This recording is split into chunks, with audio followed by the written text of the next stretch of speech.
తాకట్లో ఉన్న మీ బంగారాన్ని విడిపించి ఆ రోజు ఆన్లైన్ రేటుకి కొంటాం. Sharma gold company.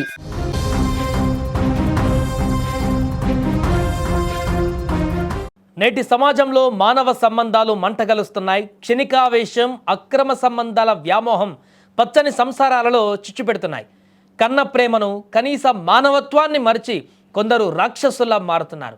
తన వివాహేతర బంధానికి అడ్డు వస్తున్నారని భావించిన ఒక మహిళ ఏకంగా ఓ తల్లిని, 6 నెలల పసికందును పెట్రోల్ పోసి తగలబెట్టిన అమానుష ఘటన నల్గొండ జిల్లాలో ఇప్పుడు తీవ్ర కలకలం రేపుతోంది.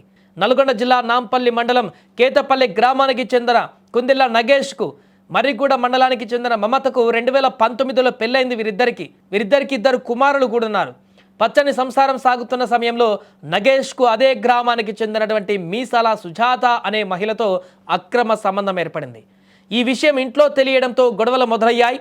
నగేష్ను పూర్తిగా తన వాడిని చేసుకోవాలని, అతని భార్యను అడ్డు తొలగించుకోవాలని సుజాత ఒక కిరాతక ప్లాన్ వేసింది.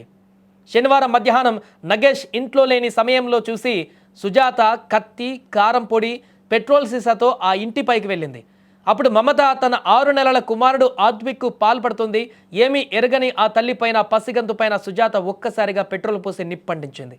క్షణిక ఆవేశంతో చేసిన ఈ పనిలో ఆ క్షణాల్లో ఆ మంటలు చెలరేగడంతో మమత అక్కడికక్కడే ప్రాణాలు కోల్పోయింది. తీవ్రంగా గాయపడిన చిన్నారి ఆద్విక్ను వెంటనే హైదరాబాద్లోని నీలోఫర్ ఆసుపత్రికి తరలించారు. కానీ చికిత్స పొందుతూ ఆ పసి ప్రాణం కూడా గాల్లో కలిసిపోయింది. ఈ ఘోర కలిని చూసినటువంటి గ్రామస్తులు షాక్కు గురయ్యారు. మృతురాలి తండ్రి ఇచ్చిన ఫిర్యాదుతో నాంపల్లి పోలీసులు కేసు నమోదు చేశారు. నిందితురాలు సుజాతను అదుపులోకి తీసుకుని దర్యాప్తు చేస్తున్నారు. అక్రమ సంబంధం కోసం 2 ప్రాణాలను బలి తీసుకున్న ఈ ఘటన స్థానికంగా ఇప్పుడు తీవ్ర చర్చనీయాంశమైంది. ఇప్పటికి అనేక ఘటనలు ఇలాంటి చాలా సందర్భాలలో చూస్తూనే ఉన్నాం. అయినా కూడా మరొకసారి ఈ వివాహేతర సంబంధాలు అనేటివి అవతలున్న వ్యక్తులను దారుణంగా, అత్యంత కిరాతకంగా చంపేందుకు కూడా ఉసిగొలుపుతున్నాయనేటువంటి దానికి ఉదాహరణగా ఇదొకటిగా మరొక సంఘటన ఇప్పుడు బయటపడింది. ఏదేమైనా ఈ ఘటన గ్రామంలో ఒక్కసారిగా తీవ్ర విషాదాన్ని నింపింది. ఆ గ్రామంలో ఉన్నటువంటి ప్రజలందరూ కూడా భయాందోళనకు గురి చేసింది. ఇలాంటి ఘాతుకానికి ఈమె ఒడగడుతుందని చెప్పేసి ఊహించలేదు, ఏమాత్రం కూడా అనుకోలేదంటూ కూడా వారు తీవ్ర ఆవేదనకు గురవుతున్నారు. ఆమెను ఖచ్చితంగా శిక్షించాలంటూ కూడా ఇప్పుడు డిమాండ్ చేస్తున్నారు.